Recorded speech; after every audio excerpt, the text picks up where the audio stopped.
Ugh, another pointless video call where nothing gets done. I think you're on mute, David. Sorry. What did I miss? IT just approved Miro for the whole company. Miro. That's the... Online whiteboard. For team collaboration.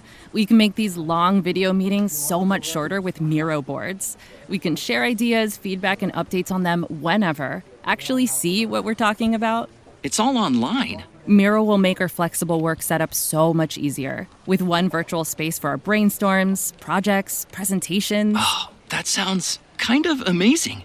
So I don't need to wake up for 6 a.m. calls with the London office anymore. Now you're getting it. Don't let time zones get in the way of your team working well together. See why 99% of the Fortune 100 trust Miro to get good work done from anywhere. Get your first 3 boards free at Miro.com. That's Miro.com. Producer's note. I would like to thank Sean H. from Colorado and Leroy J., as they both pointed out, very nicely, a mistake that I made on the last episode. Harold Betty Stark, the CNO of the United States Navy, was the Chief of Naval Operations, not Chief Naval Officer.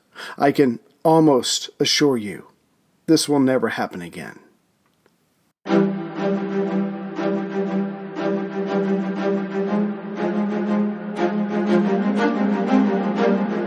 Hello, and thank you for listening to The History of World War II podcast, episode 224, Climb Mount Niitaka. Tojo gets his war.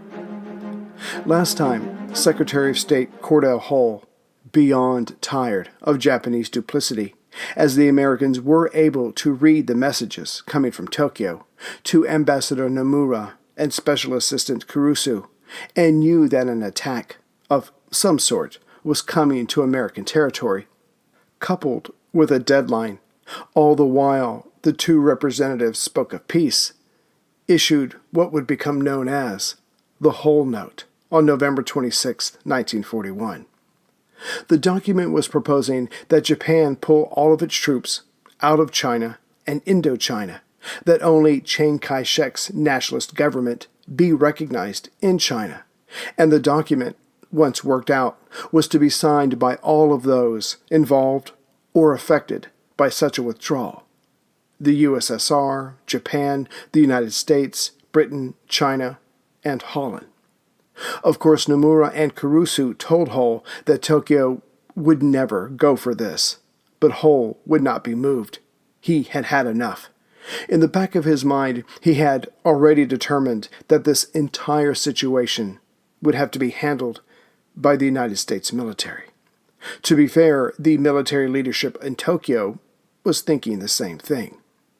That same day, November 26th ended, with the United States consulate in Tokyo advising all Americans to leave Japan as soon as possible. The next day, November 27th, Thanksgiving Day in the United States, FDR met with Nomura and Kurusu as they had requested and Hull had made possible.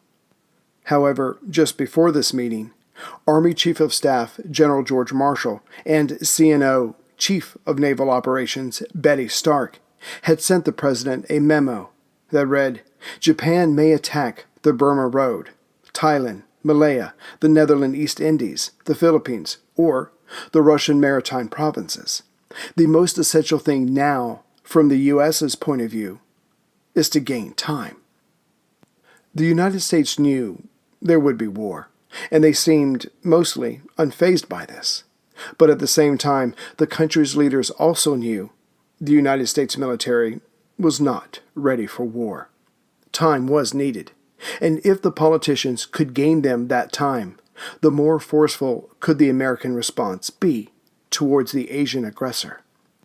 As for America's condescension towards Japan's desire of conquest and their military might, the U.S. would soon enough find out that their assumptions were deadly inaccurate. FDR, ever the consummate politician, welcomed Nomura and Kurusu into the Oval Office with a smile and an offer of cigarettes. However, on the inside, he was as angry as any other human being who knew he was being lied to his face. So he started out by saying that the American people desired peace in the Pacific, and it was his job to make that happen. But how could he possibly do so with the latest development of some 50 Japanese transport ships invading southern Indochina? As in, I mean to say, what good is it to talk with you fine representatives when your countrymen back home keep invading new territory? Yet Nomura and Kurusa's hands were tied. Not only did they know nothing of the details of the coming attack, but the whole note, not unexpectedly, had been received in Tokyo as an ultimatum and a humiliating proposal. And it must be said that the note made the work of the pro-war faction that much easier. Either Japan was to pull out of China and Indochina, thus ignoring all that had been sacrificed to gain those lands, or stand up to the Americans and the British, as they tried to dictate to the rest of the world, and worse, pit the various Asian countries against each other. At least this last part was proclaimed by Prime Minister Tojo a few days later. The point being, even those who wanted peace, like Foreign Minister Togo, now knew there would be war, for Japan could never completely back down, having invested so much blood and treasure. As one Japanese Army General Staff officer wrote, "This makes it easy for the empire to cross the Rubicon and determine on going to war. That's great, just great." And yet, the whole note was not an ultimatum, for Hull would tell Nomura and Kurusu that day, with FDR watching, that his statement was clarifying America's position and that it was their hope that the goals set forth in the note could come about by negotiations, and that we are not necessarily asking that it be effected immediately. What would not be known for many years later was that the Japanese leadership hid the details of the whole note from everyone else in the government, that Washington hoped to work this out by talking, if that were still possible. Hence, to those not in the know, it seemed that America was demanding this is how it was to be, period. For there were many in the government that were tired of the land war in China and were seeking any excuse to shut down the entire operation. While meaningless conversations continued in the Oval Office, CNO Stark and General Marshall sent another series of warnings to various outposts throughout the Pacific. The talks have all but become meaningless, that an overt aggressive act was expected by Japan soon. Of course, no one knew where. That it was important for the United States Navy and Army to be ready, yet not to undertake any action that could be determined by the Japanese as aggressive. For now, the Pacific outposts were to be ready with defensive positions and to increase their reconnaissance. The messages from these senior military men ended with that attacks were possible on the Philippines, Thailand, or Borneo. But as the tension had been building between Tokyo and Washington throughout 1941, there was also a storm forming over Washington and Oahu, but this one was made up of mistakes and misinterpretations of America's defenses and Japan's military ability. A large piece of the storm came on the evening of November 27th, when, after Washington's military leaders sent their message out to General Walter Short, the Army commander protecting the U.S. naval fleet while it was in port at Oahu, he, General Short, replied back that his status as to the island's defenses was at Alert Number 1. Now, to General Marshall back in Washington, this meant Oahu's military status was the following: the occupation of all field positions by all units, preparing for maximum defense of Oahu and the Army installations on outlying islands. Hence, Oahu was ready for action. But that was not the Army's defensive position on November 27th. Back on November 5th, General Short, after talking with his staff, had reversed the numbering. So when Short told Marshall that he was at alert number 1, he was saying that Oahu was at the lowest setting for a general defense. Alert number 1 now read, "This alert is a defense against acts of sabotage and uprising within the islands, with no threat from without." General Marshall and his staff would not receive the revised numbering system until March 1942.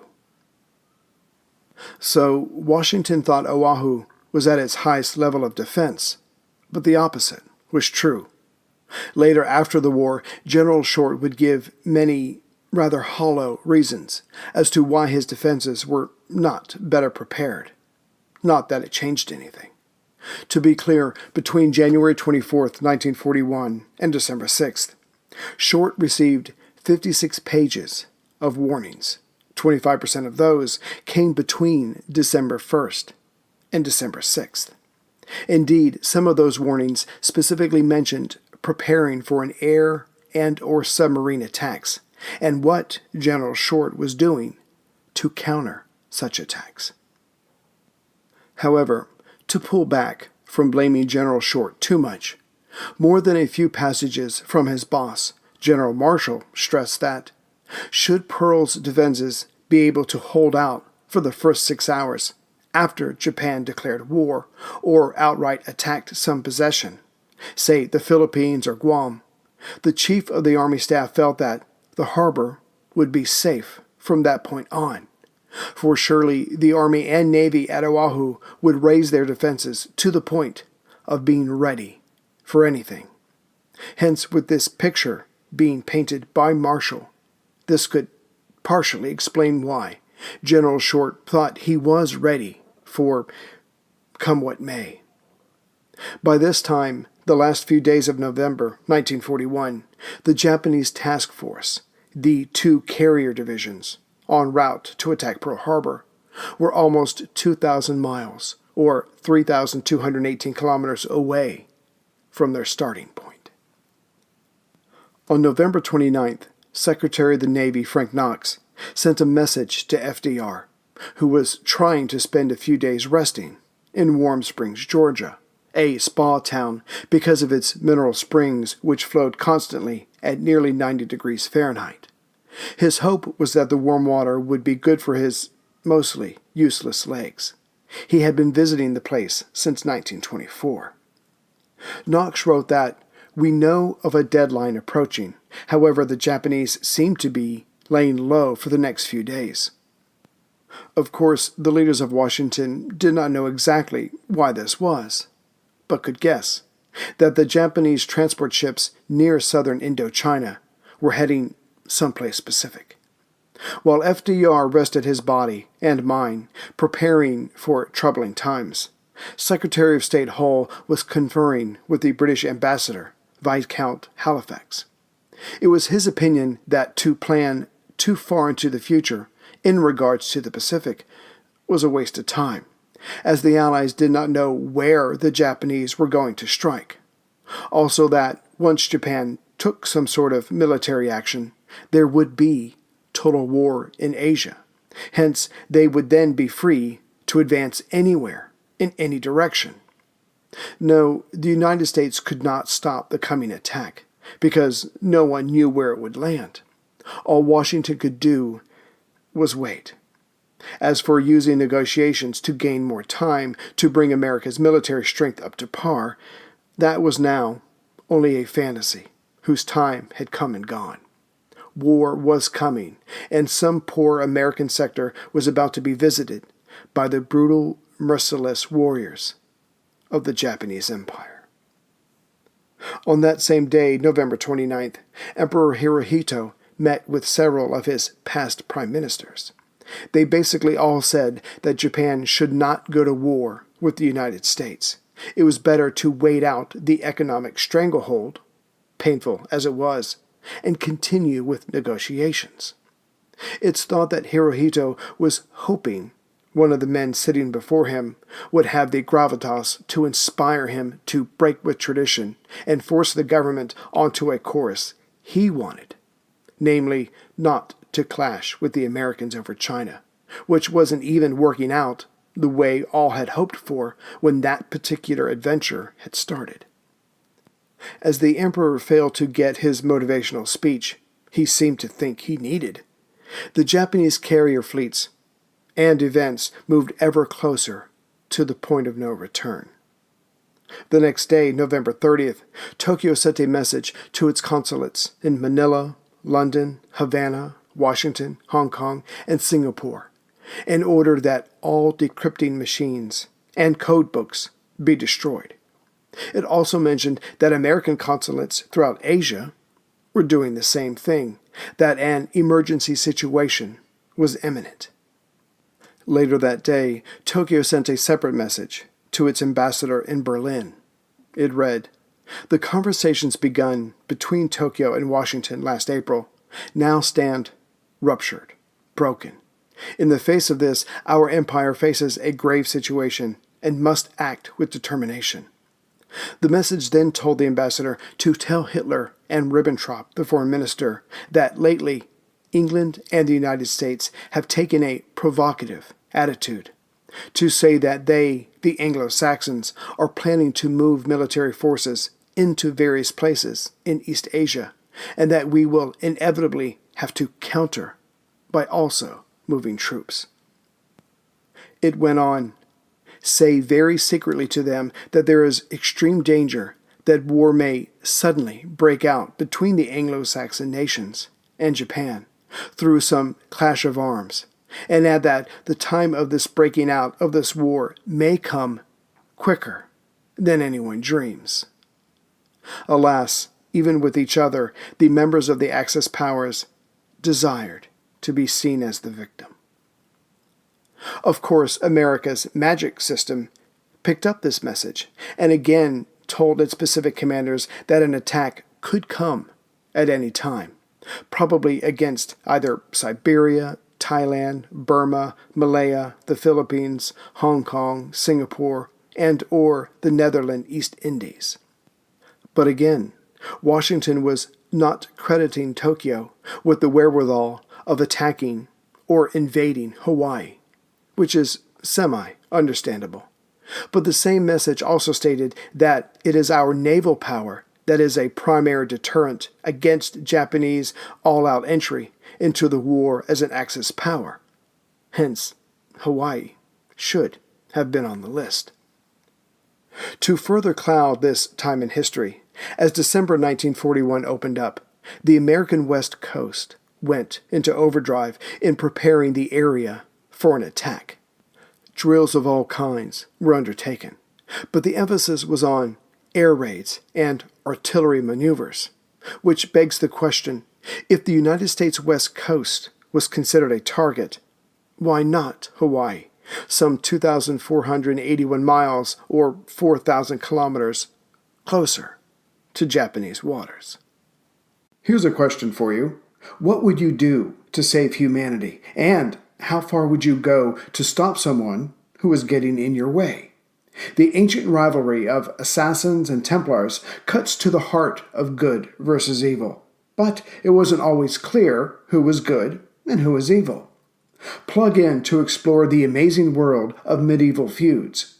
Echoes of History, Assassins vs. Templars is a special collaboration between History Hit and Ubisoft, the masterminds behind the Assassin's Creed games. Hosted by Dan Snow from History Hit and Matt Lewis from Gone Medieval, together they will take a close look at the real history of the secret societies, which inspired the Assassin's Brotherhood and the Templar Order in the Assassin's Creed games. Plus, they will bring on other premier historians as they discuss unearthing the myths of the Grail and who really was the inspiration for the main characters in the game. Echoes of History, Assassins vs. Templars podcast is available right now wherever you get your podcasts. Listen and subscribe to Echoes of History today to discover the hidden truths that have shaped our world and inspired the video game series. That's Echoes of History wherever you get your podcasts. Listen today and subscribe for more. Back in Washington, The talks, as insincere as they were, on both sides, continued. Secretary Hull on December 1st told Nomura and Kurusu that with the Japanese fleet of transport ships moving along southern Indochina, which clearly threatened all the countries nearby, that this forced the United States and the British and the Dutch to keep additional troops in the area, troops that could have been used against Hitler.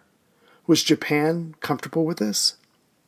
At the very least, he continued, the United States would not be driven out of Asia, and really, Tokyo did not need to hold a knife to America's throat. The empire already had a seat at the table to talk over their differences and expectations. To this, Nomura, again not knowing the details of the coming attack, rejoined, it was the United States that was treating Japan as a non-equal, and it was the United States that should be asking itself, what was Washington's ultimate goal, considering the harshness of the Hull note? But Hull had no profound answer to this. He was just going through the motions, as he knew the two Japanese representatives were. When the meeting was over, Hull talked things through with his assistant. He said that the president had told him he wished he knew if the Japanese were really going to attack some American outpost or were just trying to shake his resolve to get the economic restrictions lifted. Hull's reply was that I had no doubt that sooner or later, depending upon the progress of Germany, Japan would be at our throats. As for me, when I knew I was going to be attacked, I prefer to choose my own time and occasion. I asked the president whether he had any doubts that Japan would attack Siberia if the Germans overcame the Russians. He said that he did not. Hull then told the president it would be best for the Allies, for the world, for the United States to just go ahead and engage in a war with Japan, subdue it, and then all of our resources could be used against Hitler, the world's real enemy. Again, don't let the lack of respect for Japan's ability to wage war get past you. When their conversation was over, Hull was convinced that FDR still did not believe that Japan had the capability or resolve to face the United States in a toe-to-toe slugfest. Of course, as for what FDR really believed, that he kept to himself. On that same day, December 1st, thousands of miles, or kilometers away, the Japanese government was holding its Fourth Imperial Conference. The purpose of this was to approve Japan's war with the United States, Britain, and the Netherlands. It was a most unusual meeting, according to Prime Minister Tojo. He later told his secretary, I could see with my own eyes that the emperor highly values peace. Inexcusably, in one way or the other, I had to request the imperial sanction for war.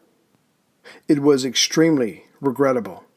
In a quiet voice, the emperor talked about the treaty between Japan and England of 1902. Furthermore, in the imperial edict proclaiming war, the sentence, "Indeed, this is not my will," was not in the original draft. It was explicitly added at the emperor's command, which was as far as Hirohito was willing to go. Prime Minister Tojo had his war. December 1st may have brought sadness to Hirohito and pity to Tojo concerning his emperor's behavior at the meeting, but as for Admiral Husband Kimmel, commander of the Pacific Fleet, he was about to receive a punch in the gut. Kimmel was told by his intelligence officer, Edwin Layton, that Japan had just changed its military cable signals.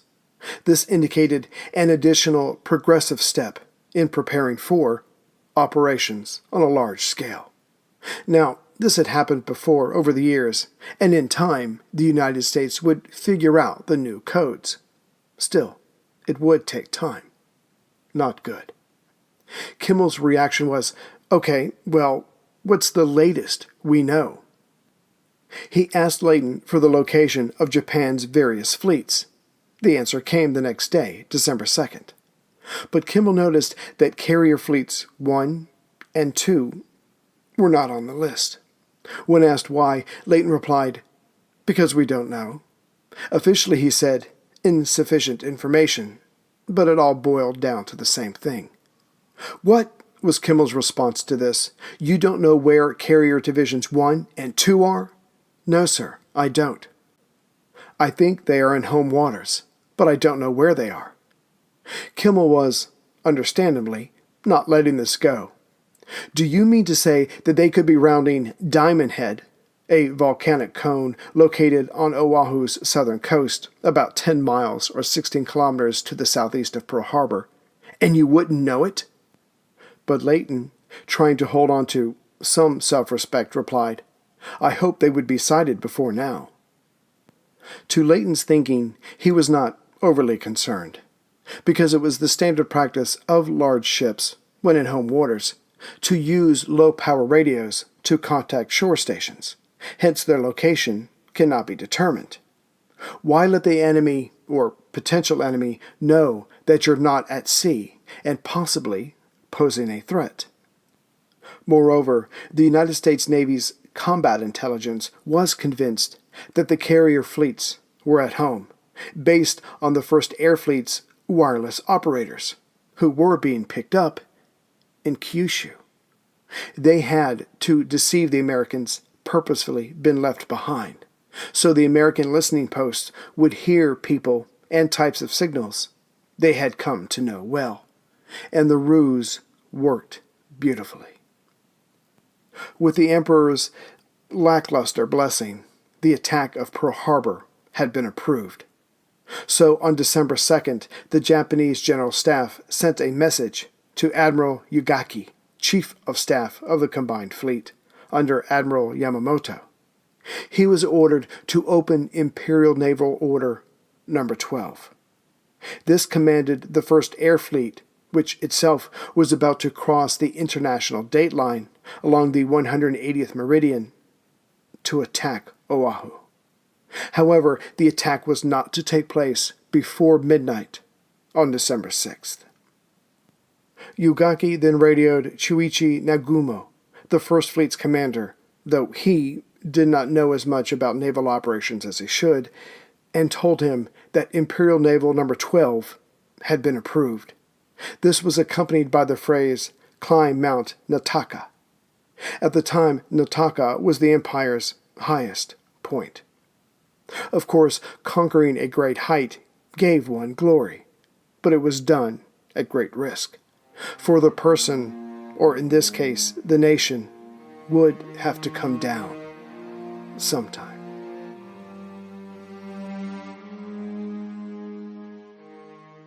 Greetings, everyone, from Central Virginia. So this is my last episode before I head to Europe for 3 weeks. I do have another episode recorded that I will be releasing the week of July 9th. It's an interview with the two authors of the book that's about to come out, Indianapolis. It's an incredible book. It was a great interview, so that'll be coming out. So hopefully that'll hold you over. And if I get the chance, depending on internet connection and me being able to work my phone in another country, I'll do some live stuff, some videos, try to put something on the Facebook of the World War II page. Just to let you know, in case anybody wants to try to come out and say hi, even though we're going to be moving pretty fast. I will be in Paris from July 2nd to the 6th. I will then be in Ajaccio from the 6th to the 9th. I will then be in Florence from the 9th to the 14th. I will then be in Rome from the 14th to the 18th. And then I will be in Athens from the 18th to the 22nd. On the 22nd, I take off. I'll land and spend a couple hours in Copenhagen Airport and then head back home to the East Coast of Virginia. So I'll try to keep updates going on the World War II Facebook in case anybody wants to come out and say hi. That would be pretty cool. So we'll just see how it goes, and then I'll get back to it. So again, just thank you to everyone who listens to the show. And as far as those locations I've mentioned, I haven't done any advanced research. If any of you know of any cool World War II things that should be seen, related things that should be seen in those locations, send me a message, an email, something on Facebook or whatever, so I can try to squeeze it in, because there will be some downtime that I would love to check things out. The reason for this tour is because my partner, podcast partner, Cameron Riley, we've done a lot of different shows, and so we just wanted to combine them all together and invite some people along to go see some sights. Just in case you're interested, we've done the life of Caesar, the life of Alexander the Great, the life of Augustus, which we just wrapped up. We'll be starting on the life of Tiberius when we get back. We have started a Renaissance podcast, the Cold War podcast, and we also do another podcast called The Bullshit Filter, where we take various topics and examine them and look at them a lot more closely. You know, the stuff that you've been told in the news or reading books isn't always necessarily the truth. Sometimes it's a blatant lie. We're currently doing the history of the war on drugs. So we just decided to take all these different subjects, put a big tour together. And hopefully I'll see some of you out there. Hopefully some of you listen to some of those other shows as well. It'd be great to see some of you guys, put some faces with names and that kind of stuff. So once I get back and I recuperate, we'll jump right back into this. And obviously the very next episode when I get back will be the Japanese attack on Pearl Harbor. Nature has developed a lot of natural defenses. Take it from a little bug like me. I've pretty much seen them all. Porcupines got quills. Snakes got venom. And me, I got camouflage. Nature's always finding ways to support life. Like elderberries. Nature's Way extracted the best of the berry, tossed in vitamin C and D and zinc, and put them into a yummy immune-supporting gummy. Nature's Way Sambucus Gummies. Powerful immune support inspired by nature. Nature's Way.